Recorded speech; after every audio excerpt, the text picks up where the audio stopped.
নওজোয়ান, তুমি ভুল করো না, তুমি ভুল করো না।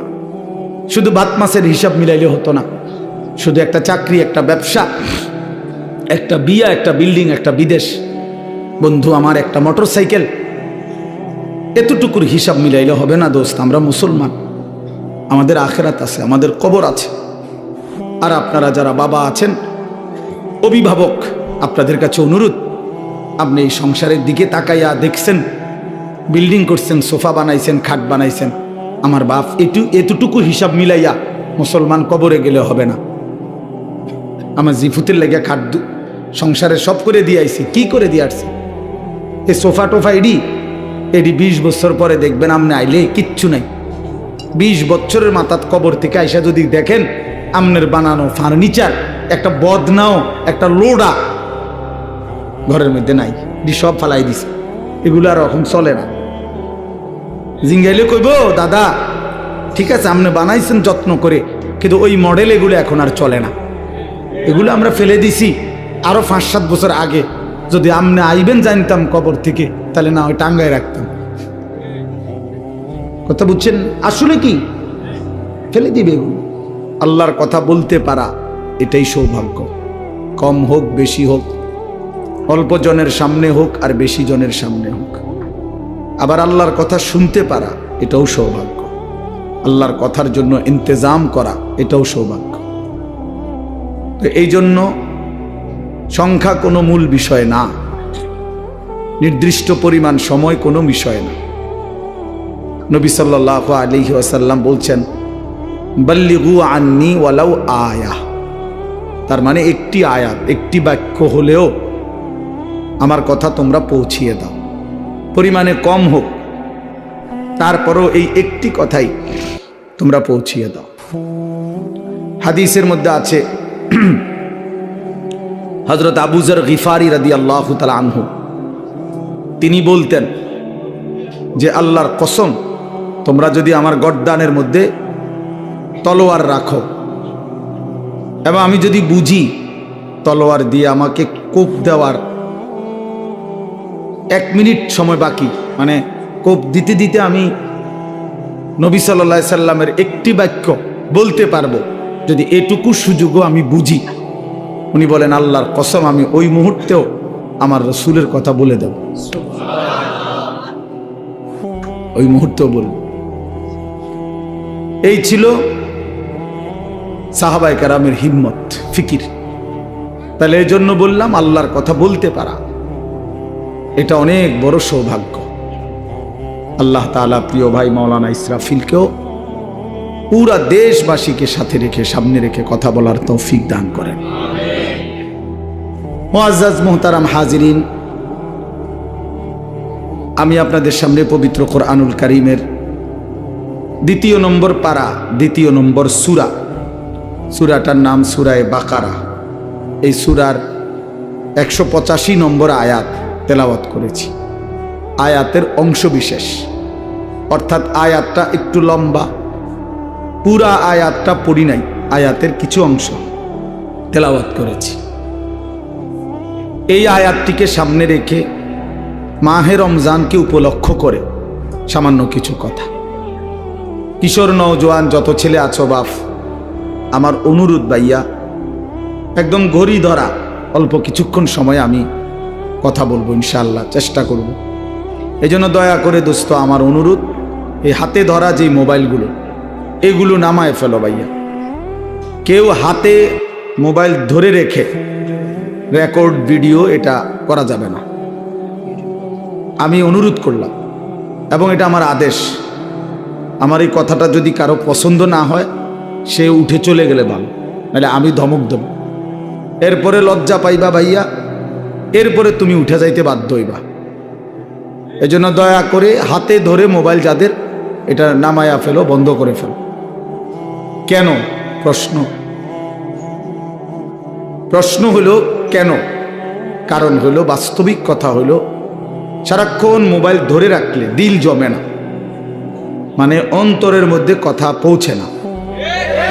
এমনিতে মোবাইলে ওঠে, ঠিক আছে, মোবাইলে জমা হয়, মোবাইলে তো আলহামদুলিল্লাহ প্রচুর ওয়াজ আছে, সবার, সব বক্তাদের, ও বক্তা ছাড়াও অনেক ব্যক্তিদের অনেক সুন্দর সুন্দর বিভিন্ন বিষয়ভিত্তিক আলোচনা, অনেক কিছু আছে, অভাব নেই। কিন্তু কথা হলো আমার দিলে কি আছে, আমার জিন্দিগির মধ্যে কি আছে, এটা দেখার বিষয়। এটা একটা গুরুত্বপূর্ণ বিষয়। এই জন্য এটা ইনসাফের সাথে ভাবা উচিত। তো এই জন্য আমার উদ্দেশ্য হলো যে আমি নিজের জন্যই শুনি। প্রত্যেকে যদি এটা ভাবি যে আমি আমার নিজের জন্য কিছু কথা শুনি, তাহলে বরকত হবে। কোরআন আমার জন্য, আমাদের নবী সাল্লাল্লাহু আলাইহি ওয়াসাল্লামের হাদিস আমার জন্য, এটা মনে রাখতে হবে। আমাদেরও বলার দরকার নেই যে আমার জন্য, আমার জন্য, আমার কবর, আমার আখিরাত, আমার মিজান, আমার ফুলসিরাত, আমার হাসর, আমার মৃত্যু, আমার পরকাল। এই যে এই অনুভূতিটা এতটুকু যদি আমাদের দিলে ঢোকে, তাইলে আমাদের আখিরাত অনেক সুন্দর হবে, আমাদের জিন্দেগির ধারাটাই বদলে যাবে। আমি যদি এটা বুঝি, আমি যদি এটা বুঝি, কবরও আমার, দুনিয়াও আমার, আখিরাতও আমার। আমার দুনিয়া আমি বাদ দিতে পারবো না, আমার আখিরাত আমি ভুলে যাইতে পারবো না। তো বুদ্ধিমান তো সে দুইটাকে যে মিলায় নেয়। আমার দুনিয়ার প্রয়োজনও পূরণ হোক, আমার আখিরাতের নাজাতের ব্যবস্থাও হোক। আমার বউ বাচ্চার জন্য বাজার দরকার, ঠিক আছে, বাজারও করি। আমার জোহরের নামাজ ফরজ পড়া দরকার, তো সেটাও পড়ে ফেলি। আমার উপার্জন করা দরকার, নয়তো সংসার চলবে কেমনে, তো ঠিক আছে, আমি ব্যবসা উপার্জন হালাল পন্থায় চেষ্টা করি। আবার আখিরাতে বাঁচার জন্য হারাম থেকেও বেঁচে থাকি। এটা সম্ভব। একজন মানুষ যেহেতু দুনিয়াবি অসংখ্য কাজ করতে পারে, তাহলে আখিরাতের এই আমলগুলোও তার জন্য করা সম্ভব। সম্ভব। কোরআনুল কারীমের মধ্যে আল্লাহ তাআলা বলেন, ফাআকিম ওয়াজহাকা লিদ-দীনি হানিফা ফিতরাতাল্লাহিল্লাতী ফাতারান নাসা আলাইহা লা তাবদীলা লিখালকিল্লাহ। আল্লাহ তাআলা বলেন, নিজেকে পুরা শতভাগ দ্বীনের উপরে ফিরায় রাখেন, অর্থাৎ 100 পূর্ণ দ্বীনের উপরে নিজের জিন্দেগি, নিজের চেহারা। তা এজন্য বললাম যে দুনিয়া আমারই, আখিরাতও আমার, আখিরাতও আমার। মিলায় নিলেই হয়, গুছায় নিলেই হয়। তো বলতেছিলাম, আল্লাহ তাআলা বলেন, আমি বান্দাকে আমাকে মানার শতভাগ যোগ্যতা দিয়েই আমি আল্লাহ তাআলা তাকে সৃষ্টি করেছি। সৃষ্টিগতভাবেই আমাদের দেহে আল্লাহর সমস্ত হুকুম মানার যোগ্যতা আছে, সমস্ত নিষেধ ছেড়ে দেওয়ার যোগ্যতা আছে। এমন কোনো শরীয়তের বিধান নাই যেটা পালন করার যোগ্যতা আমার মধ্যে নাই, অথচ আমাকে পালন করতে বলছে না, এমন হইতে পারে না। এমন হইলে এটা জুলুম। আমার কোমর বাঁকা হয় না, আমি রুকু দেব কিভাবে? আমি নিচের দিকে যাইতে পারি না, আমার হাঁটু ভাঙ্গে না, কোমরও বাঁকা হয় না, আমি সেজদা দেব কেমনে? তাইলে যদি আমার কোমর না ভাঙতো, মানে বাঁকা না হইতো, হাঁটু যদি না বাঁকা হইতো, তারপরেও যদি আমাকে বলতো যে সেজদা দাও, তাইলে না এটা জুলুম? কি বলেন? তাহলে এখন আমাদের কোমর কি বাঁকা হয়, হাঁটু কি বাঁকা হয়? তো তাইলে অসুবিধা কোথায়? অসুবিধা কোথায়?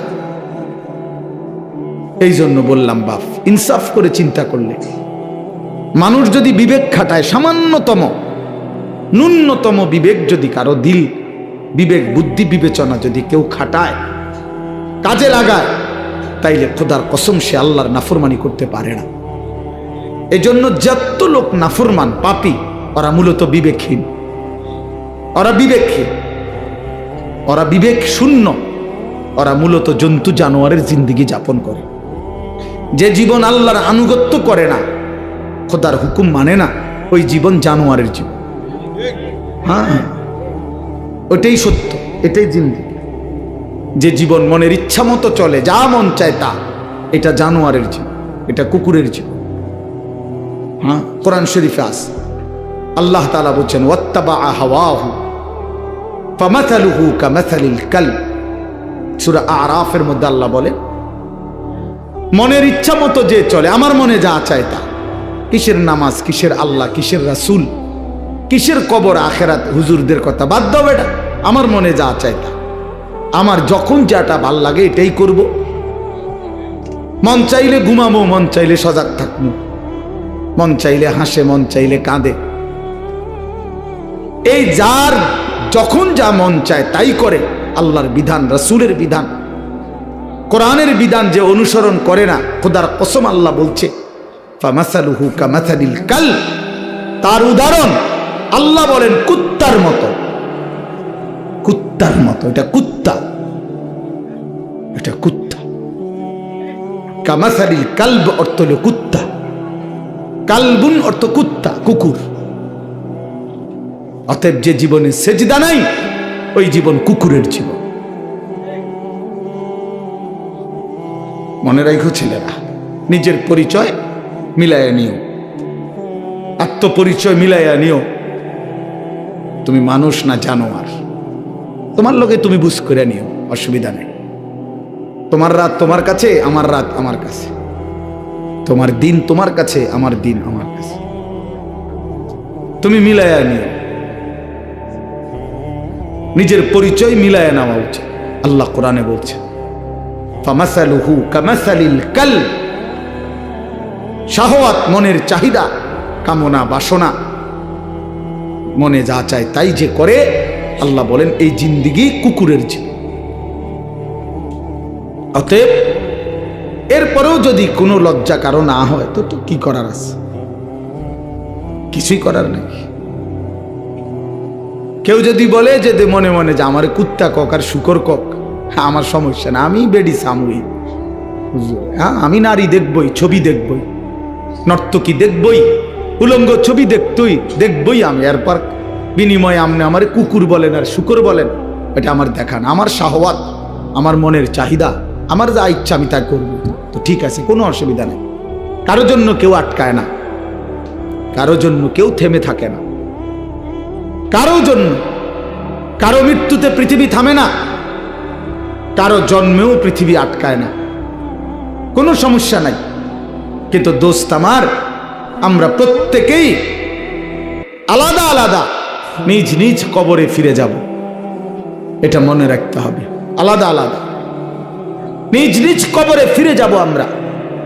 কাজেই একাকী হতেই হবে, একদিন একাকী আল্লাহ তাআলার মুখোমুখি হইতে হবে। সেদিন টের পাবেন, সেদিন টের পাবেন।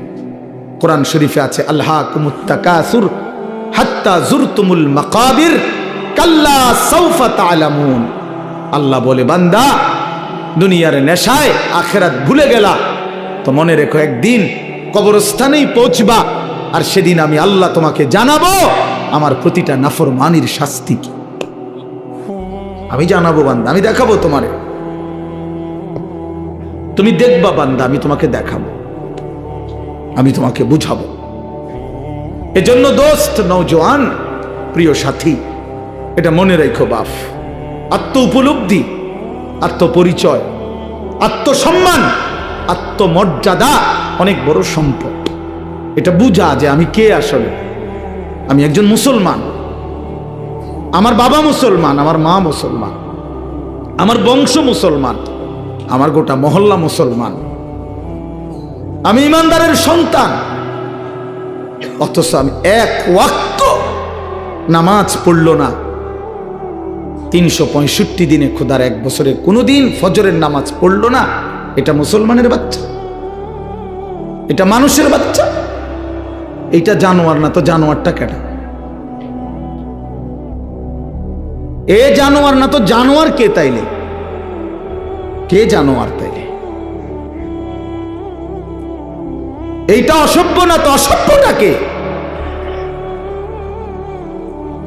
এটা না তো কে অসভ্য? তাইলে আল্লাহ কাকে বলছে কুত্তার মতো?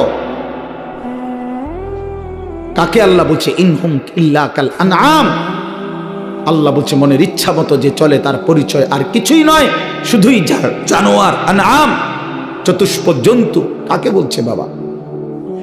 এই মানুষ রূপী এই জানোয়ারদেরকে বলছে, যাদের জিন্দেগিতে সেজদা নাই, আল্লাহ নাই, আখিরাত নাই। কে মা, কে বাবা, কি ধর্ম, কে বানাইছেন, কিচ্ছুর খবর নাই। মোবাইল, নারী, ছবি, অশ্লীল দৃশ্য, অসৎ বন্ধুদের আড্ডা,